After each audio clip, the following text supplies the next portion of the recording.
வணக்கம். இன்றைய முக்கிய நிகழ்வுகள். புதுச்சேரி சட்டப்பேரவையின் 2024-2025 ஆண்டுக்கான பட்ஜெட் கூட்டத்தொடர் கவர்னர் உரையோடு தொடக்கம். சட்டப்பேரவைக்கு வருகை தந்த கவர்னர் சி.பி. ராதாகிருஷ்ணனுக்கு போலீசாரின் அணிவகுப்பு மரியாதை. புதுச்சேரியில் வழங்கப்படும் சான்றிதழ்களின் உயர் பாதுகாப்பு, வெளிப்படைத்தன்மை, நம்பகத்தன்மை ஆகியவைகளை உறுதிப்படுத்தும் வகையில் பிளாக் செயின் தொழில்நுட்பம் அறிமுகம். சட்டப்பேரவையில் உரை நிகழ்த்திய கவர்னர் சி.பி. ராதாகிருஷ்ணன் தகவல். மத்திய அரசு புதுச்சேரிக்கு சிறப்பு நிதியை ஒதுக்காததற்கு கடும் கண்டனம். சட்டப்பேரவை முதல் நாள் கூட்டத்திலிருந்து திமுக, காங்கிரஸ் சட்டமன்ற உறுப்பினர்கள் வெளிநடப்பு. கடந்த ஆண்டு பட்ஜெட்டின் போது வாசிக்கப்பட்ட அதே உரையை கவர்னர் சி.பி. ராதாகிருஷ்ணன் மீண்டும் வாசித்துள்ளார். சட்டப்பேரவையிலிருந்து வெளிநடப்பு செய்த சட்டமன்ற எதிர்க்கட்சித் தலைவர் சிவா விமர்சனம். புதுச்சேரியில் தொடங்கிய பட்ஜெட் கூட்டத்தொடர் வருகிற 14ஆம் தேதி வரை 11 நாட்கள் நடைபெறும். சபாநாயகர் ஏம்பலம் செல்வம் தகவல். நம் சிந்தனையை மக்கள் மீது திணிக்கக்கூடாது. மக்களின் சிந்தனைகளோடு இணைந்து பயணிப்பதே பொது வாழ்க்கையின் அர்த்தம். புதுச்சேரியிலிருந்து விடைபெற்ற கவர்னர் சி.பி. ராதாகிருஷ்ணன் பேட்டி. இனி விரிவான நிகழ்வுகள். புதுச்சேரி சட்டப்பேரவையின் 2024-2025 ஆண்டிற்கான பட்ஜெட் கூட்டத்தொடர் கவர்னர் சி.பி. ராதாகிருஷ்ணன் உரையுடன் புதன்கிழமை என்று காலை 9:30 மணிக்கு தொடங்கியது. முன்னதாக சட்டப்பேரவைக்கு வருகை தந்த கவர்னர் சி.பி. ராதாகிருஷ்ணனை சபாநாயகர் ஏம்பலம் செல்வம் பூங்கொத்து கொடுத்து வரவேற்றார். புதுச்சேரி சட்டப்பேரவையின் 2024-2025 ஆண்டுக்கான பட்ஜெட் கூட்டத்தொடர் கவர்னர் சி.பி. ராதாகிருஷ்ணன் உரையோடு தொடங்கியது. Governor CP. ராதாகிருஷ்ணன் பட்ஜெட் தொடக்க உரையை வாசித்தார். இந்த பட்ஜெட் கூட்டத்தொடருக்கு சட்டப்பேரவை தலைவர் செல்வம் தலைமை தாங்கினார். முதலமைச்சர், அமைச்சர்கள், சட்டப்பேரவை உறுப்பினர்கள் இக்கூட்டத்தில் பங்கேற்றனர். முன்னதாக சட்டப்பேரவை வளாகத்திற்கு வருகை தந்த கவர்னர் சி.பி. ராதாகிருஷ்ணனுக்கு போலீசாரின் அணிவகுப்பு மரியாதை வழங்கப்பட்டது. இதனைத் தொடர்ந்து சட்டப்பேரவை தலைவர் செல்வம் கவர்னருக்கு பூங்கொத்து கொடுத்து அவரை வரவேற்றார். புதுச்சேரியில் வழங்கப்படும் சான்றிதழ்களின் உயர் பாதுகாப்பு, நம்பகத்தன்மை மற்றும் வெளிப்படைத்தன்மை ஆகியவைகளை உறுதிப்படுத்தும் வகையில் பிளாக் செயின் தொழில்நுட்பம் அறிமுகம் செய்யப்பட்டுள்ளதாக புதுச்சேரி சட்டப்பேரவையில் உரை நிகழ்த்திய கவர்னர் சி.பி. ராதாகிருஷ்ணன் தெரிவித்துள்ளார். புதுச்சேரி சட்டப்பேரவையின் இந்த ஆண்டுக்கான பட்ஜெட் கூட்டத்தொடர் புதன்கிழமை என்று காலை 9:30 மணிக்கு தொடங்கியது. ஆண்டின் முதல் கூட்டத்தொடர் என்பதால் கவர்னர் உரை நிகழ்த்தினார். இதற்காக சட்டப்பேரவை வளாகத்திற்கு வருகை தந்த அவரை சட்டப்பேரவை தலைவர் பூங்கொத்து கொடுத்தும் சட்டப்பேரவை காவலர்கள் மரியாதை அளித்தும் வரவேற்றனர். தொடர்ந்து சட்டப்பேரவையில் கவர்னர் சி.பி. ராதாகிருஷ்ணன் உரை நிகழ்த்தினார். அப்போது அவர் புதுச்சேரியில் ஏழை எளிய மக்களின் நலன்களுக்கு தேவையான நிதியை வழங்குவதை இந்த அரசு உறுதிப்படுத்தியுள்ளது என்றும், நிதியை பொறுத்தவரை 2023-2024 ஆண்டின் மொத்த ஒதுக்கீடான 12,250 கோடி ரூபாயில் 11,464 கோடி ரூபாய், அதாவது 93.58 விழுக்காடு செலவு செய்யப்பட்டுள்ளதாக தெரிவித்தார். மேலும் நடப்பாண்டில் 2,63,068 ரூபாயாக தனிநபர் வருமானம் உயர்ந்து புதுச்சேரி வளர்ச்சியை கண்டுள்ளதாகவும் அவர் குறிப்பிட்டார். புதுச்சேரியில் மார்பு நோய்களுக்கான அரசு மருத்துவமனையில் உள்கட்டமைப்பு மற்றும் தரமான சேவைகள் வழங்கும் தரவரிசையில் புதுச்சேரி மாநிலம் முதலிடத்தை பெற்றுள்ளதாகவும், அதிநவீன கருவிகளுடன் கூடிய அறுவை சிகிச்சை செய்வதில் கடந்த ஆண்டு 67 இருதய அறுவை சிகிச்சைகளும் மற்றும் 12 இருதய வாழ்வு மாற்று அறுவை சிகிச்சைகளும் மேற்கொள்ளப்பட்டுள்ளதாகவும் அவர் கூறினார். புதுச்சேரியில் சில்லறை வணிகம் சார்ந்த உள்கட்டமைப்பை உலகளாவிய விநியோக கட்டமைப்புடன் ஒருங்கிணைக்கும் குறிக்கோளுடன் புதுச்சேரியை ஒருங்கிணைந்த தளவாட உள்கட்டமைப்பு, தளவாட பூங்கா மற்றும் கிடங்கு கொள்கை 2023 என்று தளவாட கொள்கை அறிவிக்கப்பட்டுள்ளதாகவும் அவர் தெரிவித்தார். புதுச்சேரியில் வழங்கப்படும் சான்றிதழ்களின் உயர் பாதுகாப்பு, வெளிப்படைத்தன்மை, நம்பகத்தன்மை ஆகியவைகளை உறுதிப்படுத்தும் வகையில் திருமண சான்று, பட்டா மற்றும் குடும்ப உணவு பங்கீட்டு அட்டை போன்ற சேவைகளை சோதனை அடிப்படையில் வழங்குவதற்காக பிளாக் செயின் தொழில்நுட்பம் அறிமுகப்படுத்தப்பட்டுள்ளதாகவும் தெரிவித்தார். கல்வி உரிமை சட்டத்தின் கீழ் 1,89 லட்சம் ரூபாய் செலவில் பள்ளி மாணவர்களுக்கு இலவச சீருடை மற்றும் புத்தகங்கள் வழங்கப்பட்டுள்ளதாக குறிப்பிட்ட அவர், 145 பள்ளிகளில் 3,48 லட்சம் ரூபாய் மதிப்பீட்டில் 290 நுண்திறன் வகுப்பறைகள் அமைக்கப்பட்டுள்ளதாகவும் குறிப்பிட்டார். மேலும் 126 அரசு உயர்நிலைப் பள்ளிகள் மற்றும் மேல்நிலைப் பள்ளிகளில் அனைத்தும் 6ஆம் வகுப்பிலிருந்து 12ஆம் வகுப்பு வரை CBSE பாடத்திட்டம் மாற்றப்பட்டுள்ளதாகவும் கவர்னர் சி.பி. ராதாகிருஷ்ணன் தனது உரையின் போது குறிப்பிட்டார்.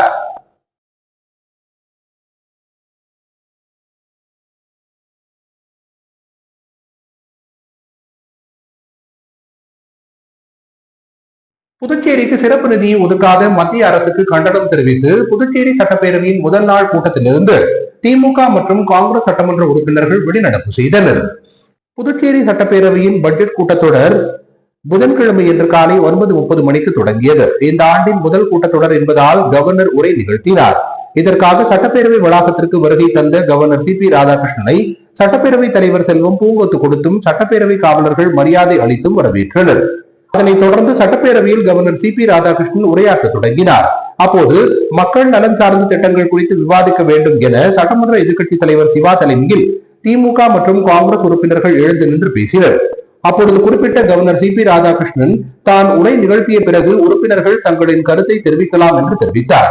எனினும் மத்திய அரசு புதுச்சேரிக்கு சிறப்பு நிதி ஒதுக்காததை கண்டித்தும் கடந்த பட்ஜெட்டில் அறிவித்த திட்டங்களை நிறைவேற்றாதது, துறைமுகம் விரிவாக்கம், விமான நிலைய விரிவாக்கம், நியாய விலை கடைகள் திறக்கப்படாதது, மின்துறை தனியார் மயம் உள்ளிட்ட பல்வேறு மக்கள் பிரச்சனைகளுக்காக கவர்னர் உரையை கண்டித்து சட்டமன்ற எதிர்க்கட்சித் தலைவர் சிவா தலைமையில் திமுக சட்டமன்ற உறுப்பினர்கள் நாஜிம், அனிபால் கென்னடி, செந்தில்குமார், சம்பத், நாகதியாகராஜன், காங்கிரஸ் சட்டமன்ற உறுப்பினர்கள் வைத்தியநாதன், ரமேஷ் பரம்பத் உள்ளிட்ட இந்தியா கூட்டணி கட்சி சட்டமன்ற உறுப்பினர்கள் வெளிநடப்பு செய்தனர். கடந்த ஆண்டு பட்ஜெட்டின் போது வாசிக்கப்பட்ட அதே உரையை கவர்னர் சி.பி. ராதாகிருஷ்ணன் மீண்டும் வாசித்துள்ளார் என சட்டப்பேரவை கூட்டத்திலிருந்து வெளிநடப்பு செய்த சட்டமன்ற எதிர்க்கட்சித் தலைவர் சிவா விமர்சித்துள்ளார். புதுச்சேரி சட்டப்பேரவையின் 2024-2025 ஆண்டுக்கான பட்ஜெட் கூட்டத்தொடர் புதன்கிழமையன்று காலை 9:30 மணிக்கு கவர்னர் சி.பி. ராதாகிருஷ்ணன் உரையுடன் தொடங்கிய நிலையில் ஒன்றிய அரசு புதுச்சேரிக்கு சிறப்பு நிதி ஒதுக்காததை கண்டித்தும் கடந்த பட்ஜெட்டில் அறிவித்த திட்டங்களை நிறைவேற்றாததை கண்டித்தும் திமுக மற்றும் காங்கிரஸ் சட்டமன்ற உறுப்பினர்கள் சட்டமன்ற எதிர்க்கட்சித் தலைவர் சிவா தலைமையில் வெளிநடப்பு செய்தனர். தொடர்ந்து செய்தியாளர்களை சந்தித்து சட்டமன்ற எதிர்க்கட்சித் தலைவர் சிவா கவர்னர் உரையில் துறைமுகம் விரிவாக்கம், விமான நிலைய விரிவாக்கம், நியாய விலை கடைகள் திறக்காதது, மின்துறை தனியார் மயம் உள்ளிட்ட பல்வேறு மக்கள் பிரச்சனைகளை சுட்டிக்காட்டி கவர்னர் உரையை கண்டித்து பேரவையிலிருந்து வெளிநடப்பு செய்ததாக குறிப்பிட்டார். லிங்காரெட்டிப்பாளையம் சர்க்கரை ஆலையை இயக்கினால் 20,000 இளைஞர்களுக்கு வேலை வாய்ப்பு கொடுக்க முடியும் என குறிப்பிட்ட அவர், ஆனால் அது குறித்து எந்த அறிவிப்பும் இல்லை. கடந்த ஆண்டு படிக்கப்பட்ட அதே கவர்னர் உரையை திரும்பவும் கவர்னர் படித்துள்ளார் என்றும், மத்திய அரசு புறக்கணிப்பதால் ஒவ்வொரு ஆண்டும் நிதி பற்றாக்குறை ஏற்படுகிறது. எனவே சிறப்பு நிதி வழங்க வேண்டும் என அவர் கேட்டுக்கொண்டார்.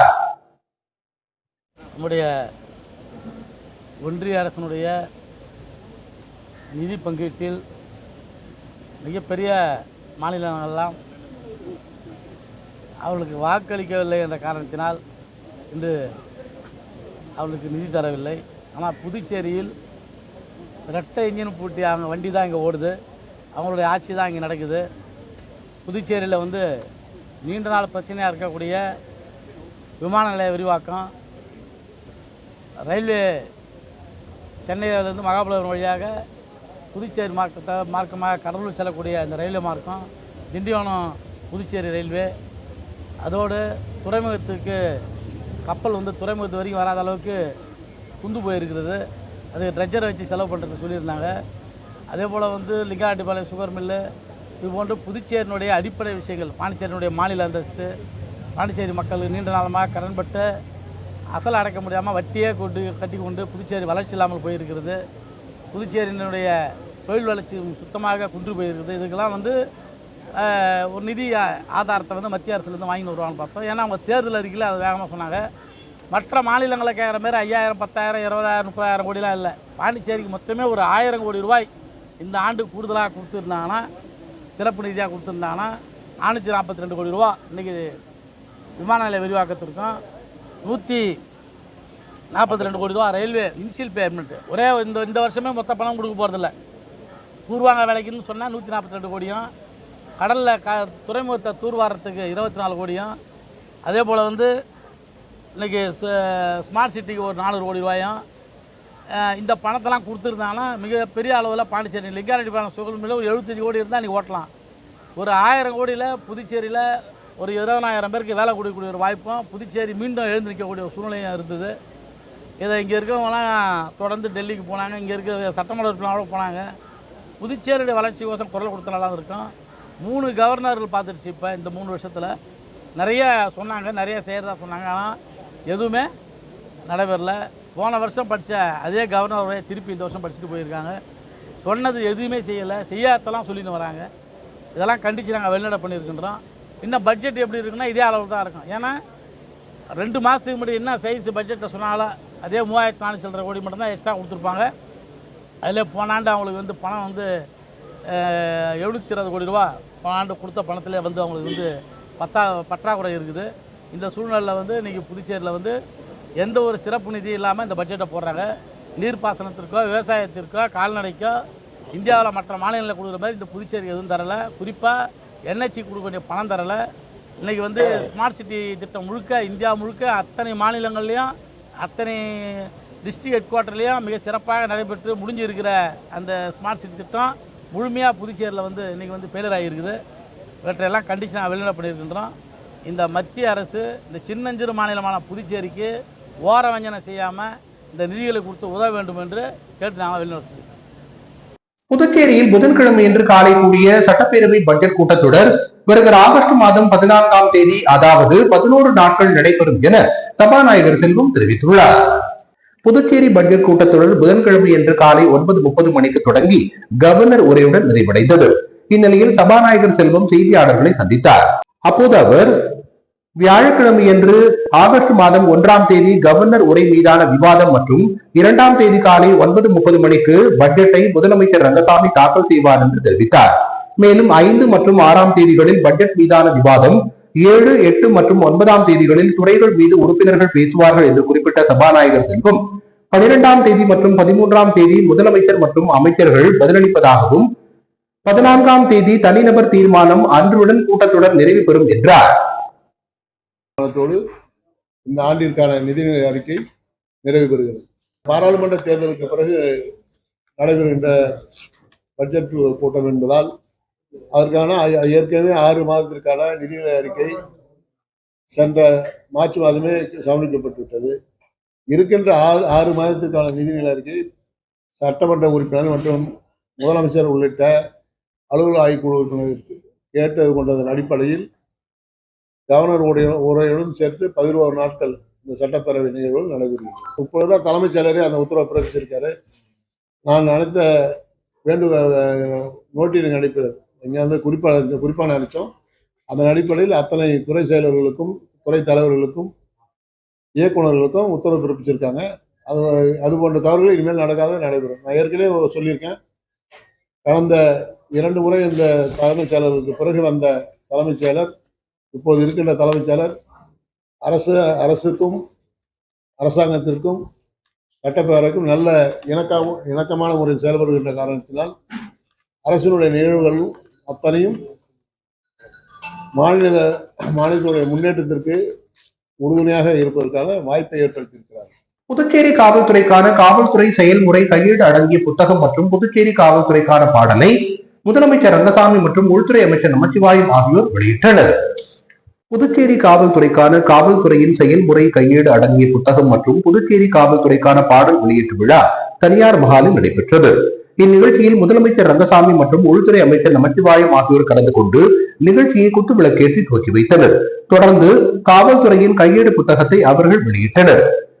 இந்த நிகழ்ச்சியில் காவல்துறையை சேர்ந்த உயர் அதிகாரிகள் மற்றும் ஏராளமான போலீசார் கலந்து கொண்டனர்.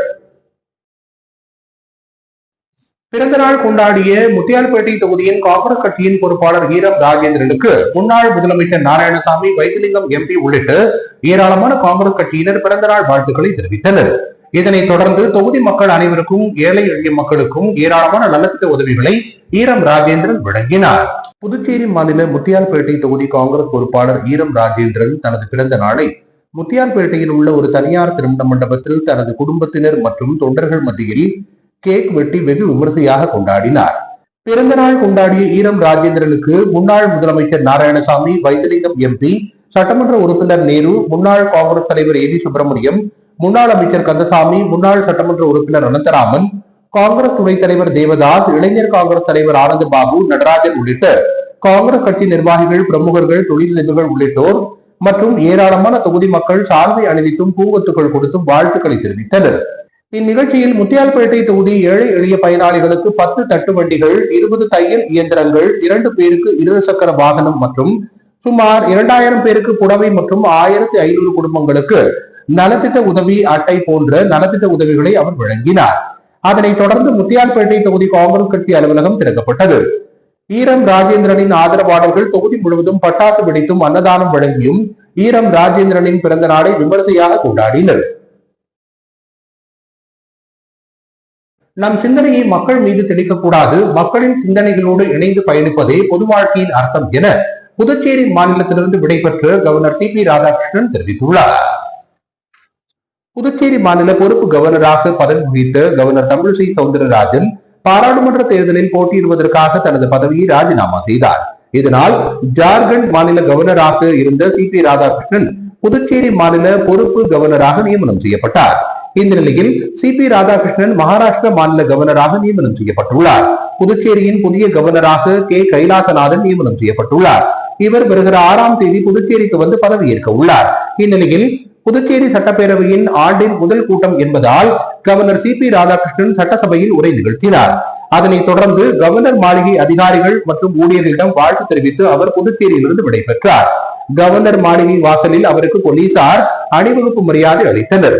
தொடர்ந்து அங்கு கூடியிருந்தவர்களிடம் கைகூப்பி வணக்கம் தெரிவித்து கவர்னர் சி பி ராதாகிருஷ்ணன் விடைபெற்று சென்றார். விடைபெற்று செல்லும் முன்னர் கவர்னர் சி பி ராதாகிருஷ்ணன் செய்தியாளர்களை சந்தித்தார். அப்போது அவர் தனக்கு கிடைத்த வாய்ப்பை பயன்படுத்தி மக்களுக்காக பணியாற்றிய மன திருப்தி உள்ளது என்றும், எழுச்சி மிகு புதுச்சேரி என்பதுதான் தாரக மந்திரமாக இருந்தது. அதன் அடிப்படையில் பல நிர்வாக சீர்திருத்தம் தேவை என மனதில் கொண்டு குறுகிய காலத்தில் சில நடவடிக்கைகளை எடுத்துள்ளதாகவும், கஞ்சாவை ஒழிக்க நடவடிக்கை எடுத்ததாகவும், குப்பைகளை அகற்றுவதில் சுணக்கம் நீக்கப்பட்டுள்ளதாகவும், சுத்தமான சுகாதாரமான பசுமையான புதுச்சேரி நடைமுறையில் சாத்தியமாகும், மக்கள் எண்ணத்தை நிறைவேற்ற வேண்டும், இலவச அரிசிக்கு நேரடியாக பணம் செலுத்தும் போது மக்கள் விரும்பும் அரிசியை பெறலாம், இருப்பினும் அரிசி வேண்டும் என பல தாய்மார்கள் விரும்பினர், எனவே அந்த மாற்றத்தை தருவது அத்தியாவசியமாகிவிட்டது என்றார். மேலும் நம் சிந்தனையை மக்கள் மீது திணிக்க கூடாது என அறிவுறுத்திய அவர், மக்களின் சிந்தனைகளோடு இணைந்து பயணிப்பதே பொது வாழ்க்கையின் அர்த்தம் என்றும், புதிய கவர்னர் கைலாசநாதன் மிகுந்த அனுபவம் வாய்ந்தவர், மிக சிறப்பாக குஜராத் மாநிலத்தில் பணியாற்றியவர், அவரின் முழுமையான நிர்வாக திறனை புதுச்சேரியும் மக்களும் நன்கு பயன்படுத்திக் கொள்ள வேண்டும் என அறிவுறுத்தினார். புதிதாக பதவியேற்க உள்ள கவர்னர் கே கைலாசநாதனும் முதலமைச்சரும் இணைந்து புதுச்சேரி மாநிலத்தை எழுச்சி மிகு புதுச்சேரியாக வழிநடத்துவார்கள் என்ற நம்பிக்கையோடு தான் விடைபெறுவதாக சி பி ராதாகிருஷ்ணன் தெரிவித்தார்.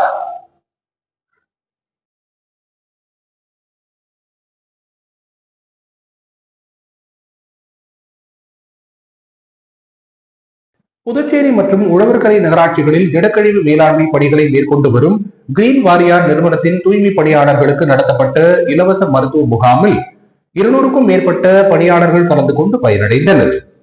புதுச்சேரி உள்ளாட்சித்துறை மற்றும் கிரீன் வாரியார் அமைப்பு இணைந்து நடத்திய தூய்மை பணியாளர்களுக்கான இலவச மருத்துவ சிகிச்சை முகாம் குருமாம்பேட்டில் அமைந்துள்ள பலம் மீட்பு பூங்காவில் நடைபெற்றது. இதில் புதுச்சேரி மற்றும் உழவர்கரை நகராட்சிகளில் திடக்கழிவு மேலாண்மை பணியை மேற்கொண்டு வரும் கிரீன் வாரியர் பணியாளர்களுக்கு பரிசோதனை முகாம் நடத்தப்பட்டது. இதில் சிறப்பு அழைப்பாளராக கலந்து கொண்ட உள்ளாட்சித்துறை இயக்குநர் சக்திவேல் தூய்மை பணியாளர்களுக்கான இலவச மருத்துவ முகாமை தொடங்கி வைத்தார். இதில் 200க்கும் மேற்பட்ட தூய்மை பணியாளர்கள் கலந்து கொண்டு பயனடைந்தனர். ஈஸ்ட் கோஸ்ட் மருத்துவமனையின் மருத்துவ குழுவினர் இம்முகாமில் கலந்து கொண்டு பணியாளர்களுக்கு மருத்துவ பரிசோதனை மேற்கொண்டனர். இதில் சர்க்கரை நோய், ரத்த அழுத்தம் உள்ளிட்ட பல்வேறு பரிசோதனைகள் மேற்கொள்ளப்பட்டது.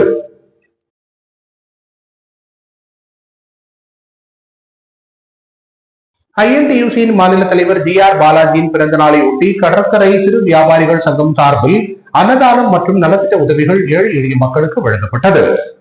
ஐஎன்டியூசி மாநில தலைவர் பாலாஜியின் பிறந்த நாளை ஒட்டி புதுச்சேரி மாநிலம் முழுவதும் ஐஎன்டியூசி தொழிற்சங்கத்தினர் பல்வேறு இடங்களில் நலத்திட்ட உதவிகளை வழங்கி கொண்டாடினர். இதன் ஒரு பகுதியாக புதுச்சேரி கடற்கரை சிறு வியாபாரிகள் சங்கம் சார்பில் நேரு சிலை அருகே வியாபாரி கௌரவ தலைவர் விஜய் குணாளன், தலைவர் ஏழுமலை ஆகியோரின் தலைமையில் பிறந்த நாள் கொண்டாடிய ஐஎன்டியூசியின் மாநில தலைவர் ஜி.ஆர். பாலாஜிக்கு பொன்னாடை அணிவித்தும் பூங்கொத்து கொடுத்தும் வாழ்த்து தெரிவிக்கப்பட்டது. அதனைத் தொடர்ந்து சிறப்பு விருந்தினராக கலந்து கொண்டு ஐஎன்டியூசியின் மாநில தலைவர் பாலாஜி 500க்கும் மேற்பட்ட பொதுமக்கள் மற்றும் சுற்றுலா பயணிகளுக்கு மதிய உணவினை வழங்கினார்.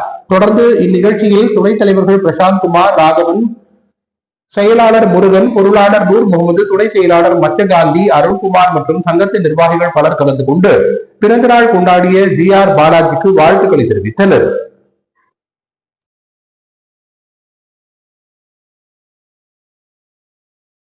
கோட்டக்குப்பம் சமூக சேவகி கவிதா சிவகுமார் தனது பிறந்த நாளை ஒட்டி தனது சொந்த செலவில் ஏழை எளிய மக்களுக்கு நலத்திட்ட உதவிகளை வழங்கினார்.